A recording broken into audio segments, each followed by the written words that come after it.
sejahtera diucapkan kepada para pelajar sekalian.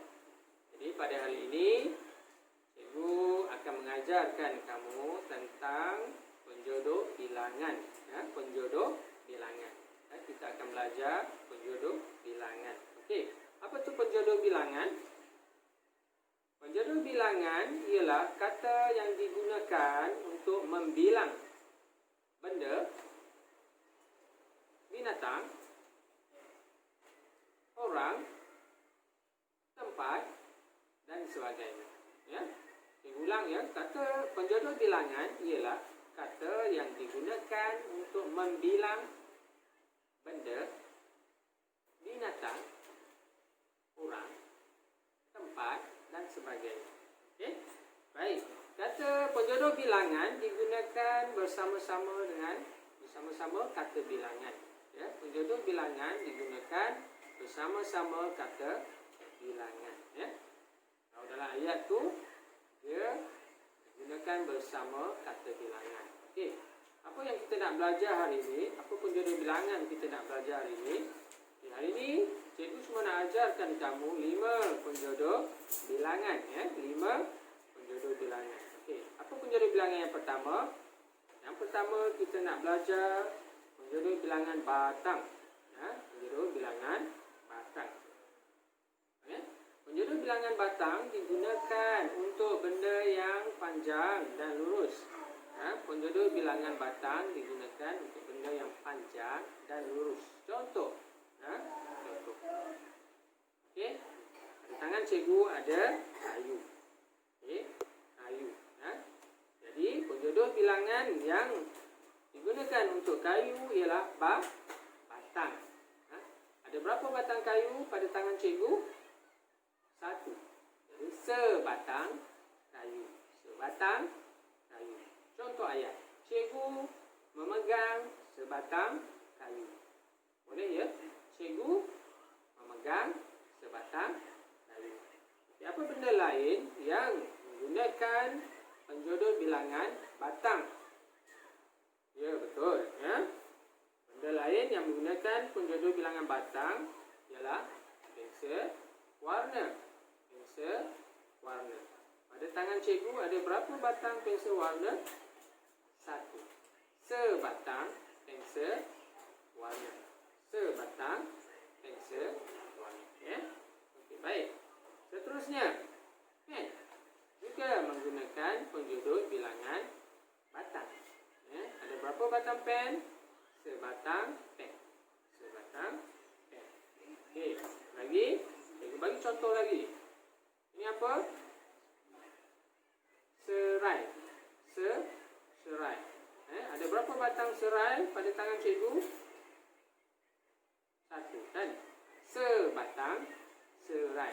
Sebatang serai. Baik.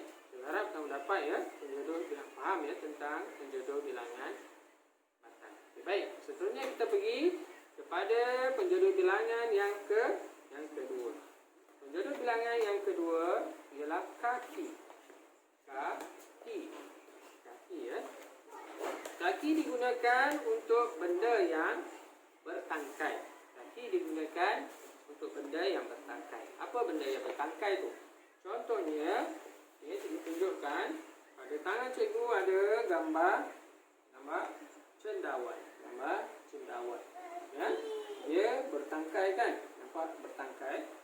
Ya, ada berapa cendawan? Ada 2. Ya? 2 cendawan. Jadi penjodoh bilangan untuk cendawan tadi apa? Kaki. Jadi ada 2 kaki cendawan.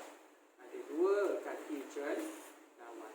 Okay, kalau cikgu tutup 1, sekarang ada berapa kaki cendawan? Ada sekaki cendawan. Sekaki cendawan. Ya, baik. Okay, contoh lain yang cikgu boleh bagi untuk penjodoh bilangan kaki ialah payung. Payung. Payung juga menggunakan penjodoh bilangan kaki. Ya, ada berapa payung pada gambar? 1. Ya, 1. Jadi sekaki payung. Sekaki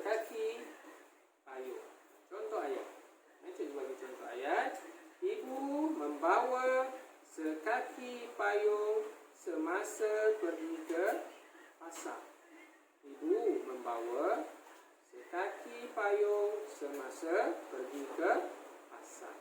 Ya? Boleh ya? Okey, baik. Dan kita pergi pula kepada penjodoh bilangan yang ketiga.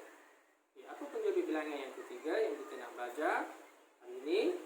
Okay. Penjodoh bilangan yang ketiga ialah kawan. Ya?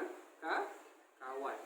Kawan digunakan untuk kumpulan haiwan. Kumpulan haiwan. Maksudnya haiwan lebih daripada 2 ekor. Beberapa ekor haiwan dalam satu kumpulan. Kita gunakan penjodoh bilangan kawan.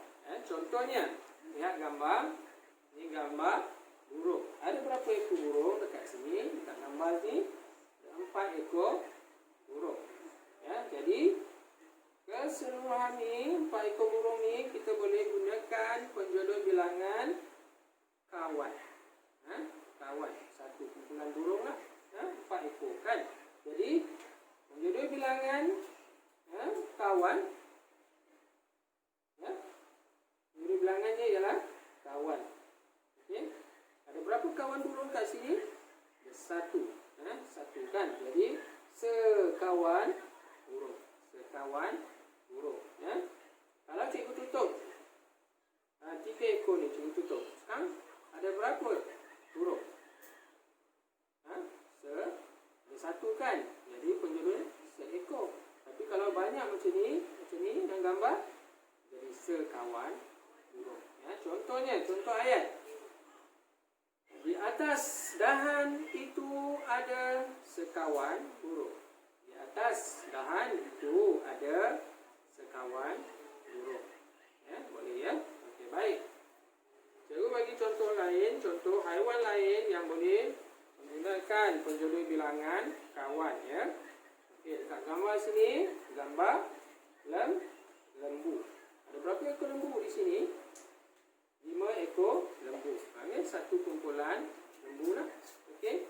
Jadi penjodoh bilangan yang sesuai untuk lembu yang ada dalam gambar ni ialah kawan. Okey, kawan. Sekawan. Satu kumpulan sekawan lembu. Sekawan lembu. Okey, kalau cikgu tutup 4 ekor. Dia dah jadi seekor. Ya, seekor lembu. Tapi kalau cikgu buka tangan, dia sudah jadi penjodoh bilangan yang lain, iaitu sekawan lembu. Contoh ayat. Sekawan lembu sedang meragut rumput di padang. Sekawan lembu sedang meragut rumput di padang. Okey? Boleh ya? Okey, baik. Penjodoh bilangan yang keempat. Penjodoh bilangan yang keempat ialah tandan. Penjodoh bilangan yang keempat yang kita akan belajar hari ini ialah tandan. Tandan digunakan untuk apa? Tandan digunakan untuk buah yang bergugus. Buah yang bergugus. Maksudnya dalam satu tangkai itu ada bilangan buah yang banyak. Apa buah yang banyak tu? Yang bergugus tu? Okey, contoh dekat sini. Buah apa ni? Buah pisang. Pisang. Okey, ada berapa? Berapa tandan pisang ni? 1 kan? Setandan pisang. Semua ni kita gunakan penjodoh bilangan tandan lah. Jumlah yang banyak. Jumlah yang banyak. Jadi ada berapa tandan ni? Ada 1 saja. Semua ni 1. Setandan pisang. Setandan pisang. Contoh ayat. Pak Abu menjual setandan pisang di pasar. Pak Abu menjual setandan pisang di pasar. Okey. Contoh lain, buah-buahan yang menggunakan penjodoh bilangan tandan ialah buah apa ni? Kelapa sawit. Kelapa sawit. Juga menggunakan penjodoh bilangan tandan. Okey. Ada berapa tandan? 1. Jadi kita gunakan setandan kelapa sawit. Setandan kelapa sawit. Kalau ada 5 ni, 5 tandan, menggunakan 5 tandan kelapa sawit. Ya, 5 tandan kelapa sawit. Okey, contoh ayat. Contoh ayat, setandan kelapa sawit itu sudah masak. Setandan kelapa sawit itu sudah masak. Ya, boleh. Okey, apa lagi buah-buahan yang menggunakan penjodoh bilangan tandan. Cikgu tunjukkan satu lagi contoh, ya. Kelapa. Ya, kelapa. Kelapa, ya. Ada banyak, banyak biji kelapa dekat sini. Okey, dalam satu tangkai. Ya, dalam satu tangkai ada beberapa biji kelapa. Jadi penjodoh bilangan untuk kelapa seperti yang ada dalam gambar ini ialah tandan. Ya, tandan. Tandan kelapa. Tandan kelapa. Ada berapa tandan dalam gambar ni? Satu. Satu. Jadi penjodoh bilangan untuk yang sesuai, ya, untuk gambar ni ialah setandan kelapa, ya. Setandan kelapa.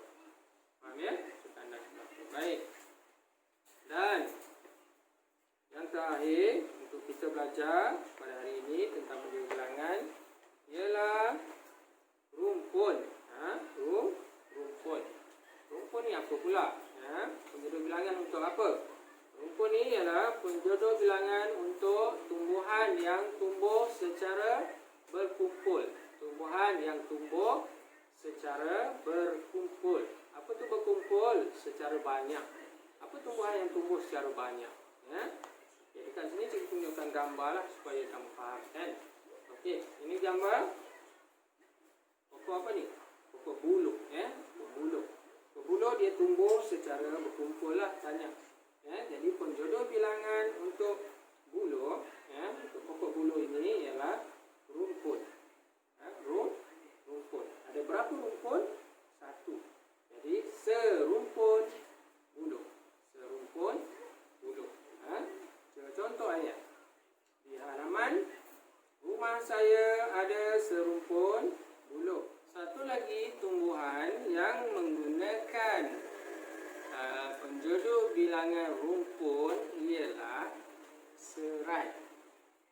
Serai. Nampak, ya, dia tumbuh secara berkumpul. Ya, dia banyak. Ya, banyak batang serai. Okey, penjodoh bilangan yang digunakan untuk serai ialah rumpun. Rumpun. Baik. Contoh ayat. Contoh ayat. Di dalam pasu ini ada serumpun serai. Di dalam pasu ini ada serumpun serai. Baik, ya. Jadi cikgu harap kamu faham tentang apa yang kita telah pelajari hari ini, iaitu penjodoh bilangan. Ya. Ulang sikit, ada berapa penjodoh bilangan yang kita telah pelajari hari ini? Ya, betul, ada 5. Okay, yang pertama ialah batang. Ya. Penjodoh bilangan yang kedua kaki. Penjodoh bilangan yang ketiga kawan. Penjodoh bilangan yang keempat tandan. Dan penjodoh bilangan yang kelima ialah rumpun. Jadi cikgu harap kamu dapat memahami kelima-lima penjodoh bilangan tersebut. Jadi cikgu rasa setakat itu saja dahulu untuk kali ini. Semoga kita dapat bertemu lagi di lain siaran. Sekian, terima kasih dan selamat belajar.